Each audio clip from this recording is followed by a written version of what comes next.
Hello everyone. आज से हम लोग यूथ कंपटीशन टाइम्स का जो रेलवे का प्रीवियस ईयर का साइंस का क्वेश्चन बैंक है उसका सीरीज स्टार्ट कर रहे हैं।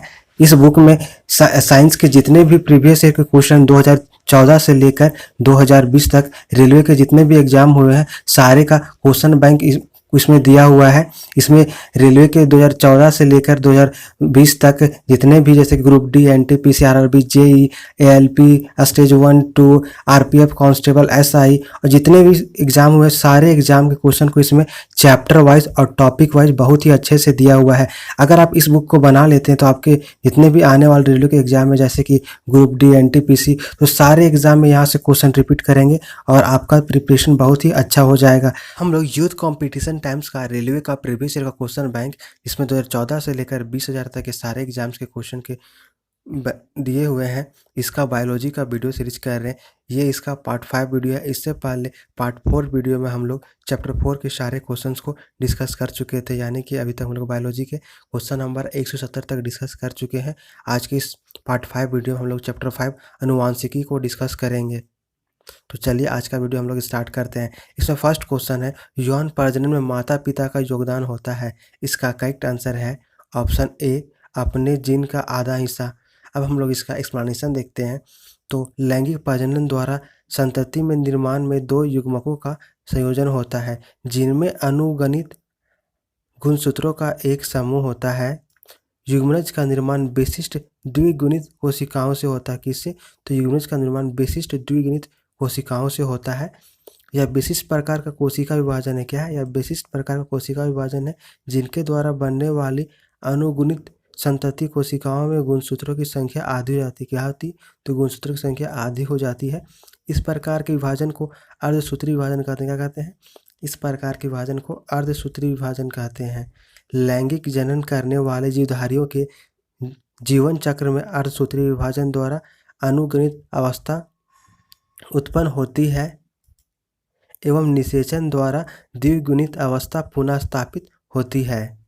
नेक्स्ट क्वेश्चन है, एक सामान्य मानव शरीर कोशिका में क्रोमोसोम होती है। इसका करेक्ट है ऑप्शन डी 46। एक सामान्य मानव शरीर के कोशिका में 46 क्रोमोसोम होता है। कितना? 46 क्रोमोसोम होता है। अब हम लोग इसका एक्सप्लेनेशन देख लेते हैं। तो गुणसूत्र यानी कि क्रोमोसोम सभी वनस्पतियों और प्राणियों की कोशिकाओं में पाए जाने वाले तंतु रूपी पिंड होते। क्या होते हैं? तंतु रूपी पिंड होते हैं जो कि सभी आनुवांशिक गुणों को निषेचित करते। क्या करते हैं? जो कि सभी आनुवांशिक गुणों को निर्धारित करते हैं।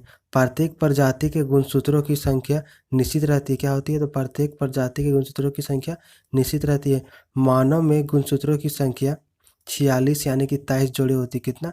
तो मानव में गुणसूत्रों की संख्या 46 यानी कि 23 जोड़े होती है। इनमें से 22 जोड़े गुणसूत्र नर और मादा के समान और अपने अपने जोड़े के समजात होते हैं।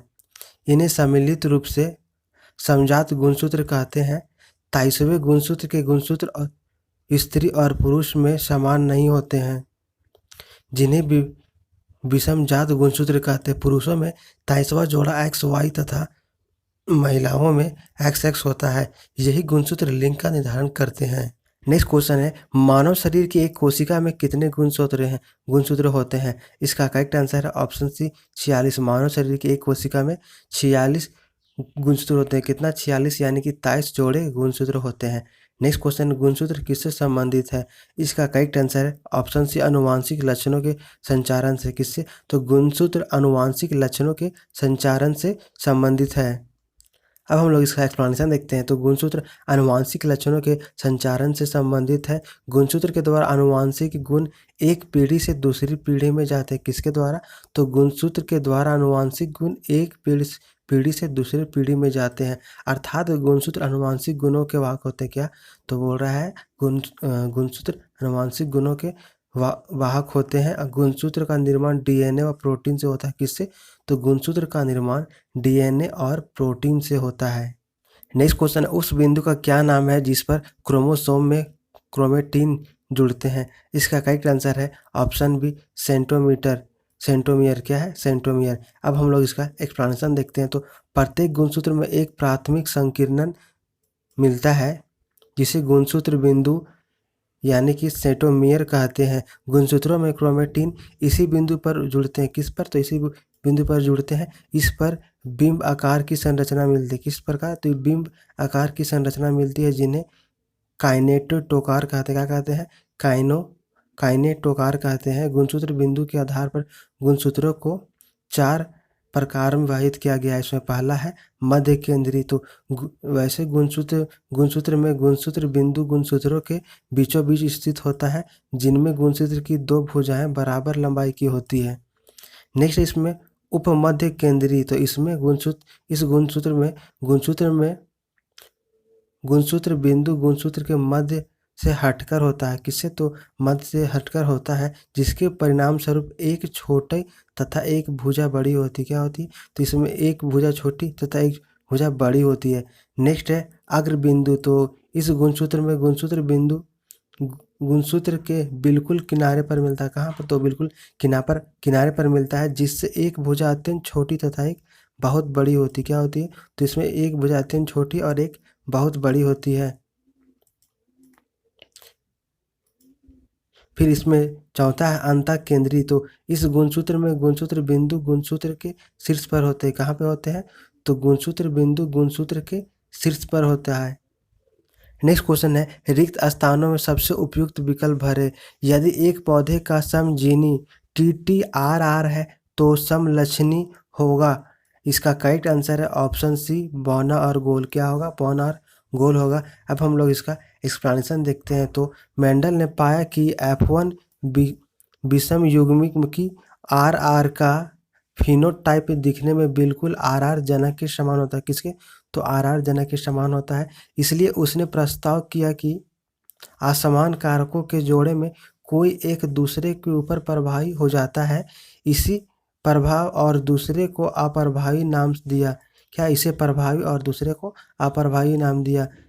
डिस्कर क्रसो के प्रक्षेपण पर आधारित मेंडल ने एक दूसरा सामान्य नियम प्रस्तावित किया, जिसे मेंडल का स्वतंत्र अपव्यूहन का नियम कहा जाता है। कौन सा नियम? तो मेंडल का स्वतंत्र अपव्यूहन का नियम कहा जाता है। यह नियम कहता है कि जब किसी संकर के लक्षणों में 2 जोड़े लिए जाते हैं, तो किसी एक जोड़े का लक्षण विसंयोजन दूसरे जोड़े से स्वतंत्र होता है। अतः पौधे का समजीवी TTRR है, जो समलक्षणी, तो समलक्षणी बौना एवं गोल होगा। क्या होगा? तो समलक्षणी बौना एवं गोल होगा।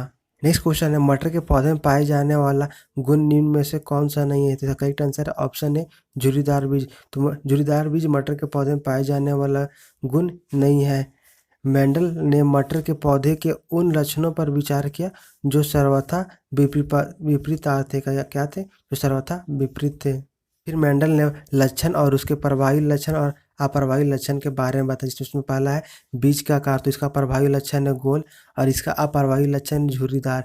फिर नेक्स्ट लक्षण है बीज का रंग। तो इसका प्रभावी लक्षण है पीला और अप्रभावी लक्षण है हरा।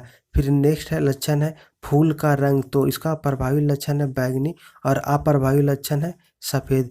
नेक्स्ट लक्षण है फली का आकार। तो इसका प्रभावी लक्षण है फूली हुई और इसका अप्रभावी लक्षण है सिकुड़ी हुई। नेक्स्ट लक्षण है फली का रंग। तो इसका प्रभावी लक्षण है हरा और अप्रभावी लक्षण है पीला।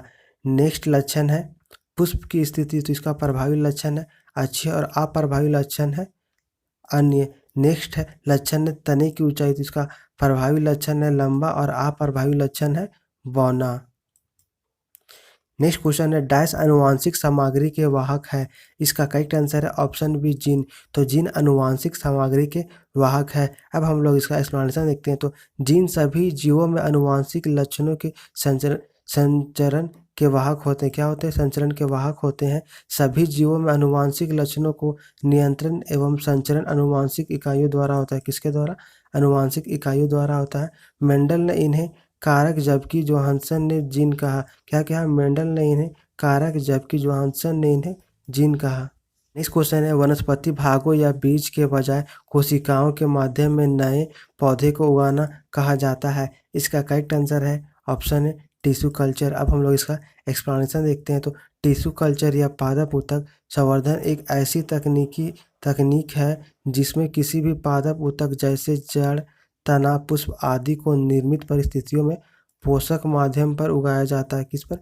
तो पोषक माध्यम पर उगाया जाता है। यह पूर्ण सजगता के सिद्धांत पर आधारित है। किस पर? तो यह पूर्ण सजगता के सिद्धांत पर आधारित है। इस सिद्धांत के अनुसार पौधे की प्रत्येक कोशिका एक पूर्ण पौधे का निर्माण करती है। क्या कहते हैं?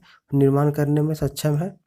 वर्ष 1902 में हैबरलैंड ने कोशिका की पूर्ण सतर्कता की संकल्पना दी थी, अतः उन्हें पौधे के टिश्यू कल्चर का जनक कहा जाता है। क्या कहता है? अतः उन्हें पौधे के टिश्यू कल्चर का जनक कहा जाता है। नेक्स्ट क्वेश्चन है, एक नवजात बालिका की कोशिकाओं में गुणसूत्र का कौन सा संयोजन होता है? इसका करेक्ट आंसर है ऑप्शन ए 44 गुणसूत्र प्लस XX। अब हम लोग इसका एक्सप्लेनेशन देखते हैं। तो एक मनुष्य में कुल 46 गुणसूत्र पाए जाते हैं। कितना? तो एक मनुष्य में कुल 46 गुणसूत्र पाए जाते हैं। इनमें से 44 गुणसूत्र समजात होते हैं। क्या? तो इसमें 44 गुणसूत्र कैसे समजात होते हैं?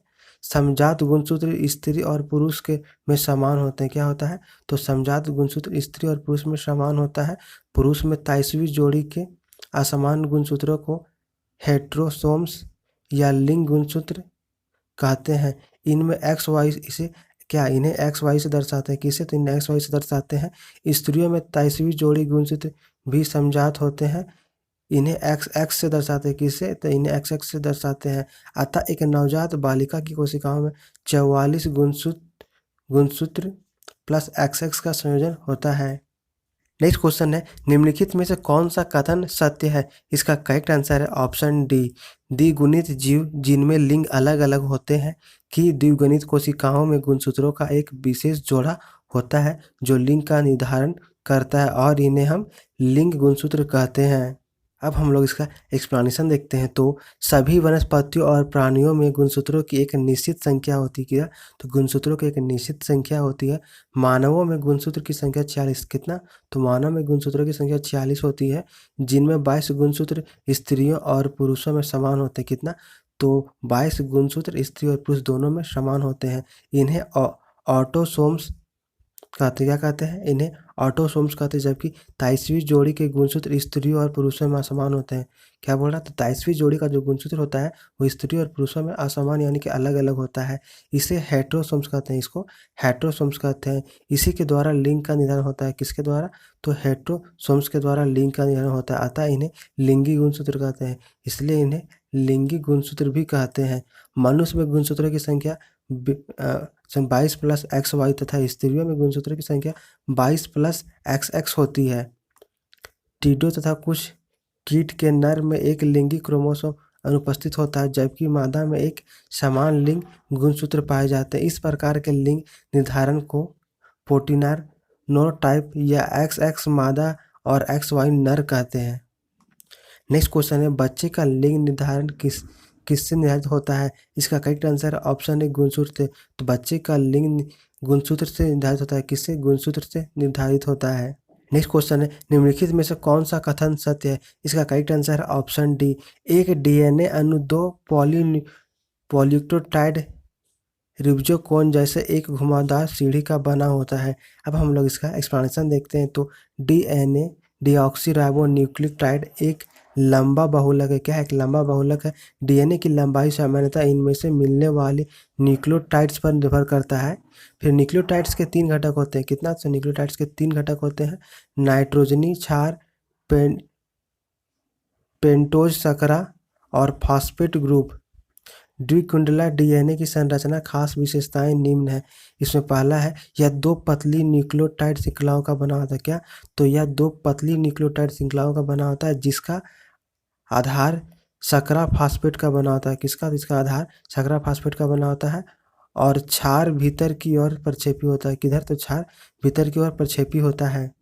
इसमें दूसरा है, दोनों रजकों के क्षार आपस में हाइड्रोजन बंध द्वारा संयुग्मित होकर क्षार युग्मक बनाते हैं। एडेनिन और थाइमिन जो विपरीत रजकों में होते हैं आपस में 2 हाइड्रोजन बंध बनाते हैं। क्या बनाते हैं? आपस में 2 हाइड्रोजन बंध बनाते हैं। ठीक इसी तरह से ग्वानिन साइटोसिन से 3 हाइड्रोजन बंध द्वारा बंधा रहता है। कितना? तो 3 हाइड्रोजन बंध द्वारा बंधा रहता है, जिसके फलस्वरूप प्यूरिन के विपरीत दिशा में पेरिडीन होता है। क्या होता है? तो जिसके फलस्वरूप प्यूरिन के विपरीत दिशा में पेरिडीन होता है। तो और इसके बाद नेक्स्ट है, मनुष्य में 22 जोड़े ऑटोसोस और एक जोड़ी लिंग गुणसूत्र होते हैं। कितना? तो मनुष्य में 22 जोड़े ऑटोसोम और एक जोड़ी लिंग गुणसूत्र होते हैं। जेनेटिक शब्द विलियम बेटस ने दिया था। किसने दिया था? जेनेटिक शब्द विलियम बेटसन ने दिया था। फिर नेक्स्ट, मेंडल ने वंशागति का नियम प्रतिपादित किया। किसने? तो मेंडल ने वंशागति का नियम को प्रतिपादित किया। नेक्स्ट क्वेश्चन है, निम्न में से कौन सा कथन सही या गलत है? इसमें कथन है पहला, मटर का पौधा मेंडल द्वारा कार्य करने के लिए चुना गया था। इसमें दूसरा कथन है, गुणसूत्र कारक का वाहक है। तीसरा इसमें कथन है, मानव अंग में भुजाएं पक्षियों के पंखों के अनुरूप है। इसका करेक्ट आंसर है ऑप्शन सी, केवल कथन ए और बी सही है और कथन सी गलत है। अब हम लोग इसका एक्सप्लेनेशन देखते हैं। तो ग्रेगर जॉन मेंडल को आधुनिक आनुवांशिकी का जनक कहा जाता है। किसको? तो ग्रेगर जॉन मेंडल को आधुनिक आनुवांशिकी का जनक माना जाता है। उन्होंने मटर के पौधे पर अपना प्रयोग करके आधुनिक आनुवांशिकी के नियम निर्धारित किए। किस पर? तो उन्होंने मटर के पौधे पर अपना प्रयोग किया था। इसी प्रकार जीव गुणसूत्रों की सर्वप्रथम खोज स्ट्रासबर्गर ने की थी। जीव कोशिका विभाजन के समय गुणसूत्र स्पष्ट दिखाई देते हैं। जीव गुणसूत्रों पर उपस्थित जीवों के आनुवांशिक लक्षणों की पीढ़ी दर पीढ़ी आगे पहुंचाते रहते हैं, अर्थात गुणसूत्र कारक के वाहक होते हैं। किसके? तो गुणसूत्र कारक के वाहक होते हैं, जबकि मानव अंगों में भुजाएं पक्षियों के पंखों के अनुरूप नहीं होती है। मटर के पौधे में 7 जोड़ी, प्याज में 8 जोड़ी, मनुष्यों में 23 जोड़ी तथा मेढक में 12 जोड़ी गुणसूत्र पाए जाते हैं। इस प्रकार केवल कथन ए और बी सही है और कथन सी गलत है। नेक्स्ट क्वेश्चन है, आनुवांशिक लक्षणों के जिन समूहों को कहते हैं? इसका करेक्ट आंसर है ऑप्शन सी, जीनोटाइप। अब हम लोग इसका एक्सप्लेनेशन देखते हैं। तो किसी जीव में विकसित और प्रदर्शित आनुवांशिक लक्षणों का दृश्य रूप कहते हैं, परंतु इन लक्षणों के लिए जिम्मेदार जीन्स की जोड़ी को लक्षणों का जीन रूप कहते हैं। उदाहरण था, लंबा या बौना तने की लंबाई के लक्षण का दृश्य रूप है तथा डी और स्मॉल डी इसका जीन रूप है। क्या है? तो कैपिटल डी स्मॉल डी और स्मॉल डी इसका जीन रूप है। नेक्स्ट क्वेश्चन है, लैंगिक प्रजनन के डैश शामिल होते हैं? करेक्ट आंसर है ऑप्शन सी, विपरीत लिंगों और 2 जनक। अब हम लोग इसका एक्सप्लेनेशन देखते हैं। तो प्रजनन प्रक्रिया 2 प्रकार की होती है। कितना? तो प्रजनन प्रक्रिया 2 प्रकार की होती है, जो 1 अथवा 2 जीवों में भागीदारी पर आधारित रहती है। किस पर? तो जो 1 अथवा 2 जीवों के भागीदारी पर आधारित रहती है। जब संतति की उत्पत्ति एकल जनक द्वारा यानी कि यूनिट निर्माण की भागीदारी के साथ अथवा इसकी अनुपस्थिति में हो तो यह प्रजनन अलैंगिक प्रजनन कहलाता है। जब 2 जनक यानी कि विपरीत लिंग वाले प्रजनन प्रक्रिया में भाग लेते हैं तथा नर और मादा युग्मक में युग्मन होता है तो यह लैंगिक प्रजनन कहलाता है। क्या कहलाता है? यह लैंगिक प्रजनन कहलाता है। नेक्स्ट क्वेश्चन, एक मादा युग्मक में डैश क्रोमोसोम होते हैं? इसका करेक्ट आंसर है ऑप्शन बी, 23। एक मादा युग्मक में 23 क्रोमोसोम होते हैं। अब हम लोग इसका एक्सपेंशन देखते हैं। तो एक मादा युग्मक में 23 जोड़ी गुणसूत्र होते हैं। इनमें से 22 गुणसूत्र नर और मादा में समान और अपने जोड़े के समजात यानी कि XX होते हैं। इन्हें सम्मिलित रूप से समजात गुणसूत्र कहते हैं। 23वें जोड़े के गुणसूत्र स्त्री और पुरुष में समान नहीं होते हैं, जिन्हें विषमजात यानी कि XY गुणसूत्र कहते हैं। फिर नेक्स्ट क्वेश्चन है, मानव के अनिषेचित अंडे में होते हैं? इसका करेक्ट आंसर है ऑप्शन बी, एक X क्रोमोसोम्स। तो मानव के अनिषेचित अंडे में एक X क्रोमोसोम होता है। अब हम लोग इसका एक्सप्लेनेशन देखते हैं। तो मानव के गुणसूत्रों की संख्या 46 यानी कि 23 जोड़े होती है, जिनमें 22 जोड़े आपस में समान। कितना? तो 22 जोड़े आपस में समान होते हैं, जिसे समजात गुणसूत्र कहते हैं। क्या कहते हैं? जिन्हें समजात गुणसूत्र कहते हैं या ऑटोसोम्स क्रोमोसोम्स कहते हैं। तथा 23वां जोड़ा स्त्री और पुरुष में भिन्न होता है। कौन सा जोड़ा? तो 23वां जोड़ा स्त्री और पुरुष दोनों में भिन्न होता है, जिसे विषमजात गुणसूत्र या हेटोसोम्स क्रोमोसोम्स कहते हैं। मानव के इसी के द्वारा लिंग का निर्धारण होता है। किसके द्वारा? तो मानव के इसी गुणसूत्र के द्वारा लिंग का निर्धारण होता है। पुरुष में यह XY तथा महिलाओं में XX होता है। मानव में अनिश्चित अंडे तथा शुक्राणु अगुणित होते हैं। इनका निर्माण अर्धसूत्री विभाजन के पश्चात होता है। किसके पश्चात? तो इनका निर्माण अर्धसूत्री विभाजन के पश्चात होता है, इसलिए इनमें गुणसूत्रों की संख्या संतति गुणसूत्रों संख्या से आधी होती है। अतः मानव के अनिश्चित अंडे में एक एक्स क्रोमोसोम होता है, जबकि एक अनिश्चित शुक्राणु में एक एक्स या वाई गुणसूत्र होता है। नेक्स्ट क्वेश्चन है, पुरुष शुक्राणु में गुणसूत्रों की संख्या है, इसका करेक्ट आंसर है ऑप्शन बी 23। तो पुरुष शुक्राणु में गुणसूत्रों की संख्या 23 होती है। कितना होती है? 23 होती है। फिर नेक्स्ट क्वेश्चन है, मानव शरीर की कोशिकाओं में डायस पाए जाते हैं, इसका करेक्ट आंसर है ऑप्शन डी 23 जोड़ी गुणसूत्र। तो मानव शरीर की कोशिकाओं में 23 जोड़ी गुणसूत्र पाए जाते हैं। कितना? 23 जोड़ी गुणसूत्र पाए जाते हैं। नेक्स्ट क्वेश्चन है, किस प्रकार का पुनर्जनन अधिक विविधता ला सकता है? इसका करेक्ट आंसर है ऑप्शन सी लैंगिक। अब हम लोग इसका एक्सप्लेनेशन देखते हैं। तो लैंगिक जनन प्रक्रिया द्वारा उत्पन्न जीवों में विभिन्नता अधिक पाई जाती है। किसमें? तो लैंगिक जनन प्रक्रिया द्वारा उत्पन्न जीवों में विभिन्नता अधिक पाई जाती है, क्योंकि ये युग्मनज के निर्माण में भाग लेने वाले दोनों युग्मनज अलग अलग संतति से आते हैं। नेक्स्ट क्वेश्चन है, पीढ़ी में दिखाई देने वाला लक्षण है, इसका करेक्ट आंसर है ऑप्शन बी प्रबलता। पीढ़ी में दिखाई देने वाला लक्षण प्रबलता है। अब हम लोग इसका एक्सप्लेनेशन देखते हैं। तो जब दो परस्पर विरोधी शुद्ध आनुवंशिक लक्षण वाले पौधे के बीच संकरण कराया जाता है, तो प्रथम पीढ़ी यानी कि F1 के संतानों में केवल प्रभावी लक्षण का प्रदर्शन होता है, परंतु दूसरी पीढ़ी यानी कि F2 की संतानों में परस्पर विरोधी लक्षणों का एक निश्चित अनुपात, जो कि 3:1 है, 3:1 है, पुनः पृथक्करण होता है।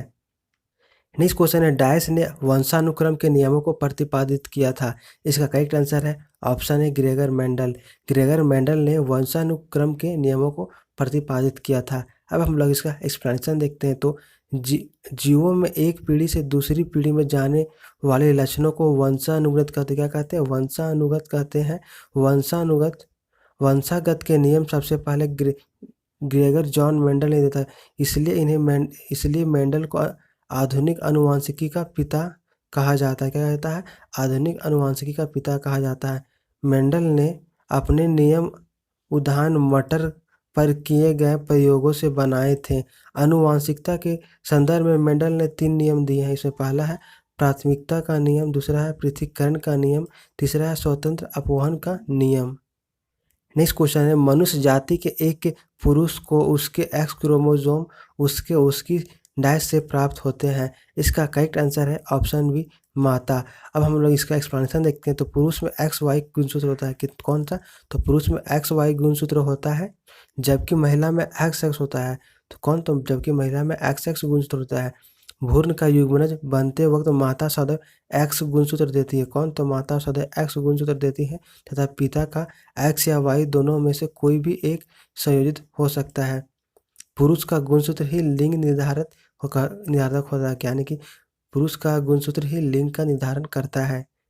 नेक्स्ट क्वेश्चन है, प्रजातियों में डैश जीवित रहने का लाभ प्रदान कर सकता है अथवा केवल आनुवंशिक कर्म में योगदान प्रदान कर सकता है, इसका करेक्ट आंसर है ऑप्शन सी परिवर्तन। अब हम लोग इसका एक्सप्लेनेशन देखते हैं। तो प्रजातियों में परिवर्तन जीवित रहने का लाभ प्रदान कर सकता है अथवा केवल आनुवंशिक कर्म में योगदान प्रदान कर सकता है।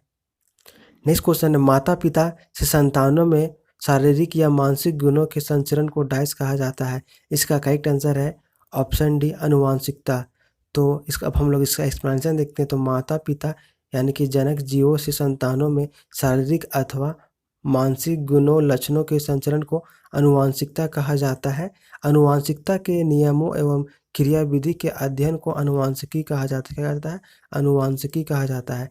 नेक्स्ट क्वेश्चन है, निम्नलिखित रोगों में से कौन सा एक आनुवंशिक विकार है, इसका करेक्ट आंसर है ऑप्शन ए बेलेसीमिया। अब हम लोग इसका एक्सप्लेनेशन देखते हैं। तो थैलेसीमिया एक आनुवंशिक विकार है। कौन? तो थैलेसीमिया एक आनुवंशिक विकार है। ये बच्चों को माता पिता के आनुवंशिक तौर पर मिलने वाला एक रोग रक्त रोग है। थैलेसीमिया ऑटोसोमल अप्रवाही आनुवंशिक विकार है। यह तब होता है जब जनकों से संतति में तभी प्रवेश करता है जबकि दोनों जनक जीनवाहक होते हैं। नेक्स्ट क्वेश्चन है, बच्चों का लिंग डैश से प्राप्त होने वाले वंशानुगत गुणसूत्र द्वारा निर्धारित होता है, इसका करेक्ट आंसर है ऑप्शन ए पिता।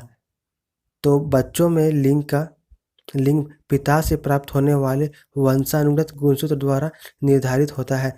अब हम लोग इसका एक्सप्लेनेशन देखते हैं। तो मनुष्य में लैंगिक द्विपता ताइस्वी जोड़ी के गुणसूत्रों की विभिन्नता के कारण विकसित होती है, इसलिए इसे लिंग गुणसूत्र कहते हैं। मनुष्य में संतान के लिंग निर्धारण के लिए पुरुष का वाई गुणसूत्र जिम्मेवार होता है, क्योंकि पुरुष में वाई युक्त और एक्स युक्त गुणसूत्र 1:1 के रेशियो अनुपात में बनते हैं।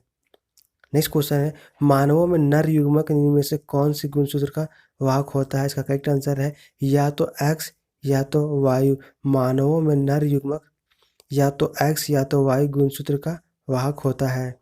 अब हम लोग इसका एक्सप्लेनेशन देखते हैं। तो मानवों में नर युग्मक या तो एक्स या वाई गुणसूत्र का वाहक होता है, जबकि मादा युग्मक केवल एक्स गुणसूत्र की वाहक होती है। नेक्स्ट क्वेश्चन है, जीन उत्परिवर्तन निम्न में से किसके कारण होता है? इसका करेक्ट आंसर है ऑप्शन सी, नाइट्रोजनी क्षारों के अनुक्रम में परिवर्तन के।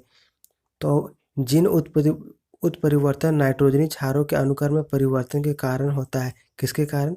तो जीन उत्परिवर्तन नाइट्रोजनी क्षारों के अनुक्रम में परिवर्तन के कारण होती है। नेक्स्ट क्वेश्चन है, डाई हाइब्रिड क्रॉस में बीपीओसी लक्षणों को डैश जोड़ी पाई जाती है। बीपीयांसी लक्षण से उत्पन्न जोड़े स्वतंत्र रूप से व्यवहार करते हैं, एक जोड़ा स्वतंत्र रूप से वर्गीकरण करता है। इसका करेक्ट आंसर है ऑप्शन सी 2। अब हम लोग इसका एक्सप्लेनेशन देखते हैं। तो मेंडल ने के द्वितीय नियम अपोहन के नियम के अनुसार एक पौधे में उपस्थित सभी लक्षणों के कारक या जीन एकक परस्पर स्वतंत्र होते हैं और वे स्वतंत्र रूप से दूसरे पौधे के सभी लक्षणों के जीन से मिलते हैं। यही आनुवंशिक एकांकों के स्वतंत्र प्रदर्शन का नियम है। इसके अंतर्गत लक्षण के बीपीयासी रूपी वाली किस्मों के संकरण से मेंडल को F2 पीढ़ी में 3 प्रवाही 1 अनप्रवाही लक्षण प्राप्त मिले। इसी प्रकार 2 लक्षण के लिए 2 जोड़े संकरण द्विसंकर संकरण से F2 पीढ़ी में मेंडल को 9:3:1 के अनुपात में 4 लक्षण प्रारूप मिले। उक्त दोनों अनुपातों को क्रमशः एक संकरण एवं द्विसंकरण अनुपात कहते हैं। नेक्स्ट क्वेश्चन है, डैश उत्परिवर्तन आनुवंशिक नहीं होता है। इसका करेक्ट आंसर है ऑप्शन डी, दैहिक उत्परिवर्तन आनुवंशिक नहीं होता है। अब हम लोग इसका एक्सप्लेनेशन देखते हैं। तो डीएनए अणुओं के स्तर पर उत्परिवर्तन विलोपन, प्रतिलिपिकरण और प्रविष्टि के कारण आनुवंशिक होता है, जबकि दैहिक उत्परिवर्तन आनुवंशिक नहीं होता है। नेक्स्ट क्वेश्चन है, यदि मनुष्य में गुणसूत्रों की संख्या 46 है तो मनुष्यों को दैहिक कोशिकाओं में कितने गुणसूत्र विद्यमान होते हैं? इसका करेक्ट आंसर है ऑप्शन बी, 46। अब हम लोग इसका एक्सप्लेनेशन देखते हैं। तो मनुष्य में प्रत्येक दैहिक कोशिकाओं में 46 गुणसूत्र होते हैं, जो 23 के जोड़े में होते हैं। इनमें से 22 गुणसूत्र नर और मादा के में समान होते हैं। कितना? तो 22 गुणसूत्र नर और मादा में समान होते हैं और अपने अपने जोड़े समजात होते हैं। इन्हें सम्मिलित रूप से समजात गुणसूत्र कहते हैं। 23वें जोड़े के गुणसूत्र स्त्री और पुरुष में समान नहीं होते हैं, जिन्हें विषमजात गुणसूत्र कहते हैं। नेक्स्ट क्वेश्चन है, मानव गुणसूत्र में कितने गुणसूत्र मौजूद है? इसका करेक्ट आंसर है ऑप्शन सी, 23। मानव गुणसूत्र में 23 गुणसूत्र मौजूद है। अब हम लोग इसका एक्सप्लेनेशन देखते हैं। तो मानव शुक्राणु कोशिका अगुणित होती है। इनका निर्माण अर्धसूत्री विभाजन द्वारा होता है। किसके द्वारा? अर्धसूत्री विभाजन के द्वारा होता है। मानव के दैहिक कोशिकाओं में गुणसूत्री की संख्या कितना? 46 होता है। कितना? तो 46 गुणसूत्र होता है। इसलिए मानव शुक्राणु में गुणसूत्रों की संख्या 23 होता है। कितना? तो 23 होता है। नेक्स्ट क्वेश्चन है, वह गुण जो F1 पीढ़ी में प्रभाव रखता है और स्पष्ट रूप से देखा जाता है वह डैश है। इसका करेक्ट आंसर ऑप्शन है प्रबल। अब हम लोग इसका एक्सप्लेनेशन देखते हैं। तो मेंडल के प्रभाविता के नियम के अनुसार एक शक्कर संकरण के प्रयोग से जब एक ही लक्षण के 2 विरोधी गुणों वाले पौधे के बीच संकरण कराया जाता है, तो प्रथम पीढ़ी यानी कि F1 में वही गुण प्रदर्शित होता है जो प्रभावी होता है। इस प्रक्रिया में जो गुण या कारक प्रकट होता है उन्हें प्रवाही गुण या कारक कहते हैं। नेक्स्ट क्वेश्चन है, मेंडल के नियम केवल तभी लागू होते हैं जब। इसका करेक्ट आंसर ऑप्शन ए, माता पिता शुद्ध प्रजनन है। यानी कि मेंडल के नियम तभी लागू होते हैं जब माता पिता का शुद्ध प्रजनन होता है। ये अब हम लोग इसका एक्सप्लेनेशन देखते हैं। तो मेंडल का नियम तभी लागू होता है जब माता पिता की प्रजनन क्रिया शुद्ध होती है।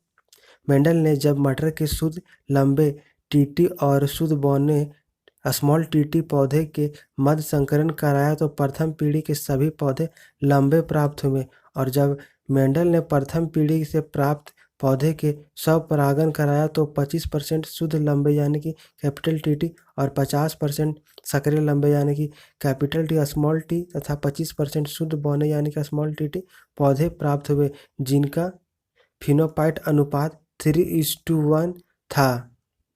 नेक्स्ट क्वेश्चन है, मेंडल ने F1 पीढ़ी के पौधों से F2 वंशज डैश की पद्धति द्वारा प्राप्त किया। इसका करेक्ट आंसर है ऑप्शन ए स्वपरागण। मेंडल ने F1 पीढ़ी के पौधों के F2 वंशज स्वपरागण की पद्धति द्वारा प्राप्त किया था। अब हम लोग इसका एक्सप्लेनेशन देखते हैं। तो ग्रेगर जॉन मेंडल को अनुवांशिकी का जनक कहा जाता है। किसका? तो अनुवांशिकी का जनक कहा जाता है। इन्होंने अनुवांशिकी के लिए मटर के पौधे का प्रयोग किया। किसका? तो मटर के पौधे का प्रयोग किया। मेंडल ने F1 पीढ़ी के पौधे से F2 वंशज स्वपरागण पद्धति से प्राप्त किया। किस पद्धति से? तो F1 पीढ़ी के पौधे से F2 वंशज स्वपरागण पद्धति से प्राप्त किया। नेक्स्ट क्वेश्चन है, किस प्रकार का प्रजनन अधिक विविधता ला सकता है? इसका करेक्ट आंसर है ऑप्शन सी लैंगिक प्रजनन। अब हम लोग इसका एक्सप्लेनेशन देखते हैं। तो लैंगिक जनन के अंतर्गत एक ही जीव है के अंतर्गत अथवा विपरीत लिंग वाले भिन्न जीवों द्वारा नर तथा मादा युग्मज का निर्माण शामिल है। युग्मज का निर्माण अर्धसूत्री विभाजन के कारण होता है, जिसके कारण लैंगिक विभिन्नता होती है। यानी कि लैंगिक प्रजनन अधिक विभिन्नता ला सकता है। नेक्स्ट क्वेश्चन है, डैश अनुवांशिक गुणों के वाहक होते हैं। इसका करेक्ट आंसर ऑप्शन है डीएनए। डीएनए अनुवांशिक गुणों के वाहक होते हैं। अब हम लोग इसका एक्सप्लेनेशन देखते हैं। तो जीवित कोशिकाओं में गुणसूत्रों में पाए जाने वाले तंतुनुमा अणु को डीऑक्सीराइबो न्यूक्लिक अम्ल या डीएनए कहते हैं। इनमें अनुवांशिक कूट निबंध रहता है। इसके अणु की संरचना घुमावदार सीढ़ी की तरह होती है। नेक्स्ट क्वेश्चन है, डैश ने सजीव वस्तुओं में लक्षणों की आनुवंशिकता के सिद्धांतों के प्रतिपादन में योगदान दिया। इसका करेक्ट आंसर है ऑप्शन डी ग्रेगर मेंडल ने। अब हम लोग इसका एक्सप्लेनेशन देखते हैं। तो आनुवंशिकी के जनक ग्रेगर मेंडल ने सजीव वस्तुओं में लक्षणों की आनुवंशिकता के सिद्धांतों के प्रतिपादन में योगदान दिया था। इन्होंने सर्वप्रथम मटर के पौधे में प्रभावी और अप्रभावी लक्षणों को पहचाना था, जबकि चार्ल्स डार्विन एवं अल्फ्रेड रसेल वेलन ने प्राकृतिक वर्ण या क्रमिक परिवर्तन का सिद्धांत प्रस्तुत किया था।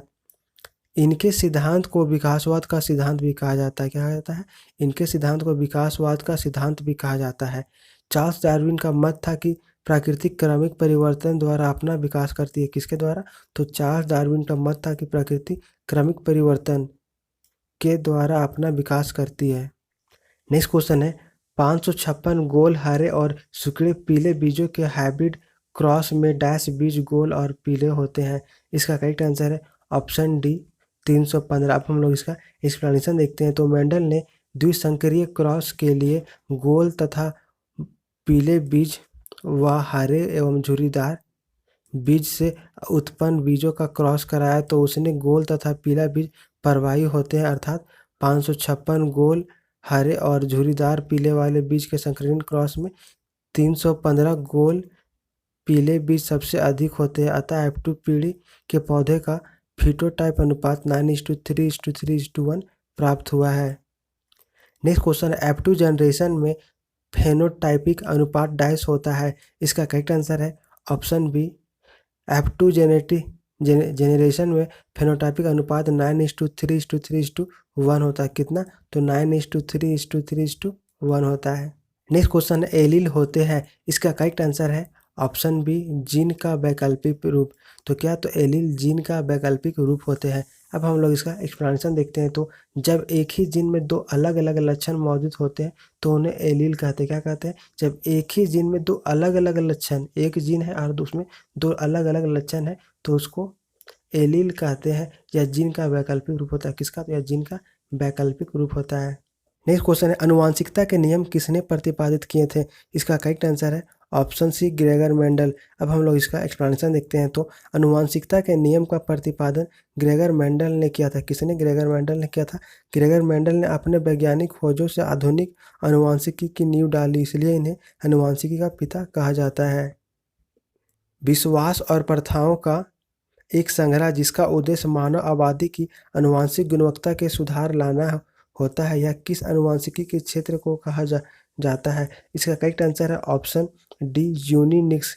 यूजीनिक्स। क्या है? यूजीनिक्स। अब हम लोग इसका एक्सप्लेनेशन देखते हैं। तो विश्वास और प्रथाओं का एक संग्रह जिसका उद्देश्य मानव आबादी की आनुवंशिक गुणवत्ता में सुधार लाना होता है, यह आनुवंशिकी के क्षेत्र में यूनिनिक्स कहलाता है। क्या कहलाता है? यूजीनिक्स कहलाता है। आनुवंशिकी इंजीनियरिंग के द्वारा मानव का अध्ययन कर मानव के रोग विज्ञान के निदान में सहायता मिलती है। क्या मिलती है? विज्ञान के निदान में सहायता मिलती है। हरगोविंद खुराना को सन 1967 ईस्वी में जेनेटिक्स कोड शोध के लिए कारण नोबेल पुरस्कार दिया गया था। नेक्स्ट क्वेश्चन, आधुनिक आनुवंशिकी का जनक किसे माना जाता है? इसका करेक्ट आंसर है ऑप्शन बी ग्रेगर मेंडल को। आधुनिक आनुवंशिकी का जनक ग्रेगर मेंडल को माना जाता है। अब हम लोग इसका एक्सप्लेनेशन देखते हैं। तो जीवों में एक पीढ़ी से दूसरी पीढ़ी में जाने के लक्षणों को वंशागत या आनुवंशिकी लक्षण कहते हैं। एक पीढ़ी से दूसरी पीढ़ी में लक्षणों के जाने की प्रक्रिया को आनुवंशिकता कहते हैं। आनुवंशिकता कहते हैं। वंशागति के मूल नियम सबसे पहले ग्रेगर जॉन मेंडल ने बताया था, इसलिए मेंडल को आधुनिक आनुवंशिकी का पिता कहा जाता है। मेंडल ने अपने ये सारे नियम उद्यान मटर पर किए गए प्रयोगों से बनाए थे। नेक्स्ट क्वेश्चन है, डैश प्रयोग हमें गुणों की विरासत को एक पीढ़ी से अगली पीढ़ी में ले जाने के लिए तंत्र प्रदान करते हैं। इसका करेक्ट आंसर है ऑप्शन सी मेंडल के। अब हम लोग इसका एक्सप्लेनेशन देखते हैं। तो सर्वप्रथम ग्रेगर जॉन मेंडल ने सन 1866 ईस्वी में अपने प्रयोगों के परिणाम स्वरूप सिद्ध किया कि माता पिता के लक्षण किस प्रकार उनकी संतानों से हस्तांतरित होते हैं। इसी कारण मेंडल को आनुवंशिकता का जनक माना जाता है। किस कारण से? तो इसी कारण से मेंडल को आनुवंशिकता का जनक माना जाता है। नेक्स्ट क्वेश्चन है, वैज्ञानिक जीजे मेंडल का निर्धारण कब हुआ? इसका करेक्ट आंसर है ऑप्शन ए 1884 में। अब हम लोग इसका एक्सप्लेनेशन देखते हैं। तो ग्रेगर जॉन मेंडल का जन्म ऑस्ट्रेलिया के 20 जुलाई 1822 ईस्वी को हुआ था। कब? तो ऑस्ट्रेलिया में 20 जुलाई 1822 ईस्वी को हुआ था। इन्होंने आनुवंशिकता संबंधी 3 नियम दिए। कितना? तो 3 नियम दिया है। पहला है प्रभाविता का नियम। कौन है? तो पहला प्रभाविता का नियम। दूसरा है पृथक्करण का नियम। क्या है? दूसरा पृथक्करण का नियम। तीसरा है स्वतंत्र अपवहन का नियम। क्या है? तीसरा स्वतंत्र अपवहन का नियम। ग्रेगर जॉन मेंडल ने आनुवंशिकता संबंधी नियमों को मेंडल के नियम से भी जाना जाता है। इन्हें आनुवंशिकी का पिता कहा जाता है। मेंडल ने अपने प्रयोग के लिए मीठी मटर के पौधों को चुना। कौन? तो मीठी मटर के पौधे को चुना था। इनकी मृत्यु 6 जनवरी 1883 को बर्नी ऑस्ट्रेलिया में हुए थे। कहाँ? बर्नी ऑस्ट्रेलिया में हुआ था। नेक्स्ट क्वेश्चन, इनमें से कौन सा कथन लिंग संबंधित निर्धारण के बारे में गलत है? इसका करेक्ट आंसर ऑप्शन सी एक स्त्री में 2 समान एक्स गुणसूत्र और एक्स वायु होते हैं। यह कथन गलत है। अब हम लोग इसका एक्सप्लेनेशन देखते हैं। तो लैंगिक जनन में एक सूत्री नर व मादा युग्मक कोशिकाओं के सग्र युग्मक से द्विगुणित युग्मनज अर्थात जायगोट बनता है। क्या बनता है? जायगोट बनता है। जायगोट के भ्रूणीय विकास से नए संतान का शरीर बनता है। किससे? तो जायगोट के भ्रूणीय विकास से नए संतान का शरीर बनता है। मानव जाति में 23 जोड़ी अर्थात 40 गुणसूत्र होते हैं। कितना? तो मानव जाति में 23 जोड़ी यानी कि 40 गुणसूत्र होते हैं। इनमें 22 जोड़ियों के गुणसूत्र स्त्रियों और पुरुषों में समान और अपने अपने जोड़ीदार के समजात होते हैं। और फिर 23वीं जोड़ी का गुणसूत्र स्त्री और पुरुषों में समान नहीं होता है या अलग होता है। स्त्रियों में 23वीं जोड़ी का गुणसूत्र XX होता है। कौन? तो स्त्रियों में 23वीं जोड़ी का गुणसूत्र XX होता है, जबकि पुरुषों में XY होता है। कौन? तो पुरुषों में XY होता है। इसलिए एक पुरुष में एक X गुणसूत्र और XY गुणसूत्र बनता है। क्या? कितना? तो इसलिए पुरुष में एक X गुणसूत्र और एक Y गुणसूत्र बनता है। अतः स्पष्ट है कि एक स्त्री में 2 एक समान XX गुणसूत्र होते हैं, जबकि स्त्रियों में XY गुणसूत्र नहीं होते हैं। नेक्स्ट क्वेश्चन है, मनुष्य में पुरुषों के यौन गुणसूत्रों में डैश समूह होता है। इसका करेक्ट आंसर है ऑप्शन ए XY। अब हम लोग इसका एक्सप्लेनेशन देखते हैं। तो पुरुषों के यौन गुणसूत्र में एक्स वायु समूह होता है। कौन? तो पुरुषों के यौन गुणसूत्र में एक्स वायु समूह होता है जो सभी अनुवांशिक गुणों को निर्धारित व संचारित करते हैं। क्या कहते हैं? जो सभी अनुवांशिक गुणों को निर्धारित व संचारित करते हैं। प्रत्येक प्रजाति में गुणसूत्रों की संख्या निश्चित रहती है। कितना रहती है? तो निश्चित रहती है। मानव कोशिका में गुणसूत्रों की संख्या 46 होती है। कितना? तो 46 होती है। नेक्स्ट क्वेश्चन, आमतौर पर मेंडेलियन कारक क्या कहलाते हैं? इसका करेक्ट आंसर है ऑप्शन बी, जीन। अब हम लोग इसका एक्सप्लेनेशन देखते हैं। तो मेंडल ने अपने परीक्षणों के आधार पर प्रस्तावित किया कि कोई वस्तु अपरिवर्तित रूप से जनक से संतति को युग्मकों को माध्यम से अगली पीढ़ी में अग्रसित होती है। उसने इस वस्तु को कारक कहा गया। क्या कहा? कारक कहा। अब हम इसे जीन कहते हैं। क्या कहते हैं? अब हम इसे जीन कहते हैं। दूसरे शब्दों में जीन आनुवंशिकता की इकाई है। क्या है? तो दूसरे शब्दों में जीन आनुवंशिकता की इकाई है। नेक्स्ट क्वेश्चन है, मेंडल ने मटर के पौधों को चुना क्योंकि? इसका करेक्ट आंसर है ऑप्शन डी, उनमें विषम दिखने वाले गुण थे। क्या थे? उनमें विषम दिखने वाले गुण थे। अब हम लोग इसका एक्सप्लेनेशन देखते हैं। तो प्रयोग के लिए मेंडल ने उद्यान मटर के पौधों का चयन किया क्योंकि मटर का पौधा एक वार्षिक पौधा है। क्या है? क्योंकि मटर का पौधा एक वार्षिक पौधा है। इसकी आयु 3 से 4 माह होती है। कितना? तो इसकी आयु 3 से 4 माह होती है। अतः इसकी कई पीढ़ियों का अध्ययन करना संभव है। इसमें नर तथा मादा जननांग एक ही पुष्प पर होते। क्या होते हैं? इसमें नर तथा मादा जननांग एक ही पुष्प पर होते हैं। पुष्प की रचना ऐसी है कि इसमें प्राकृतिक रूप से संकरण नहीं हो सकता, अतः इनमें स्वपरागन होता है। क्या होता है? अतः इनमें, मटर के पौधों में स्वपरागन होता है। स्वनिषेचन के कारण मटर के पौधे समयुग्मनजी होते हैं। क्या होते हैं? समयुग्मनजी होते हैं। अतः पीढ़ी दर पीढ़ी इसके पौधे शुद्ध लक्षणों वाले बने रहते हैं। क्या बने रहते हैं? शुद्ध लक्षणों वाले बने रहते हैं। कृत्रिम पर परागन द्वारा बने संकर पौधे सक्षम होते हैं। क्या होते हैं? सक्षम होते हैं। मटर के पौधों में बहुत ऐसे लक्षण मिलते हैं जो एक दूसरे के विपरीत हैं। क्या है? जो एक दूसरे के विपरीत है। नेक्स्ट क्वेश्चन, विविधता डाइस है। इसका करेक्ट आंसर है ऑप्शन सी, उपरोक्त सभी। अब हम लोग इसका एक्सप्लेनेशन देखते हैं। तो एक ही प्रजाति के व्यक्तियों के बीच अंतर, एक ही माता पिता की संतानों के बीच अंतर एवं माता पिता और संतानों के बीच के अंतर को आनुवंशिक विभिन्नता कहा जाता है। क्या कहता है? आनुवंशिक विविधता कहा जाता है। नेक्स्ट क्वेश्चन है, मेंडल ने किस आधार पर युग्मकों की शुद्धता का नियम दिया? इसका करेक्ट आंसर ऑप्शन डी, एक संकर संकरण के आधार पर मेंडल ने युग्मकों की शुद्धता का नियम दिया। अब हम लोग इसका एक्सप्लेनेशन देखते हैं। तो जब दो पौधों के बीच एक इकाई लक्षण के आधार पर संकरण कराया जाता है तो इसे एक संक्रिय क्रॉस कहते हैं। क्या कहते हैं? एक संक्रिय क्रॉस कहते हैं। एक संक्रिय क्रॉस में मेंडल ने मटर के पौधों की दो ऐसी उपजातियां चुनी जिसके विपरीत लक्षणों के जोड़े में एक लंबा तथा दूसरा बौना था और इसका आपस में क्रॉस कराया तो देखा गया कि पहली पीढ़ी में बीजों द्वारा जो पौधे उत्पन्न हुए थे सभी लंबे थे। क्या थे? सभी लंबे थे। इन सभी पहली पीढ़ी वाले पौधों को F1 पौधे कहते हैं और F1 पीढ़ी से प्राप्त पौधा को उन्होंने दूसरी पीढ़ी F2 में पाए जाने वाले लंबे तथा नाटे पौधों का समलक्षणी अनुपात 3:1 था। इस अनुपात को एक संकरणीय अनुपात कहते हैं। क्या कहते हैं? एक संकरणीय अनुपात कहते हैं। नेक्स्ट क्वेश्चन है, महिला रोगाणु कोशिका में गुणसूत्रों की संख्या है। इसका करेक्ट आंसर है ऑप्शन ए, 23। महिला जनन कोशिका में गुणसूत्रों की संख्या 23 होती है। कितना होती है? 23 होती है। नेक्स्ट क्वेश्चन है, मटर के पौधे में डैश कैरेक्टर रिसेसिव होते हैं। इसका करेक्ट आंसर है ऑप्शन डी, झुर्रीदार बीज। मटर के पौधे में झुर्रीदार बीज कैरेक्टर रिसेसिव होते हैं। अब हम लोग इसका एक्सप्लेनेशन देखते हैं। तो वंशागति के जनक मेंडल ने 7 जोड़ी विषयांशी वंशागति लक्षणों या तुलनात्मक दृश्य रूपों का चयन किया जो प्रभावी व अप्रभावी थे। ये निम्नवत है।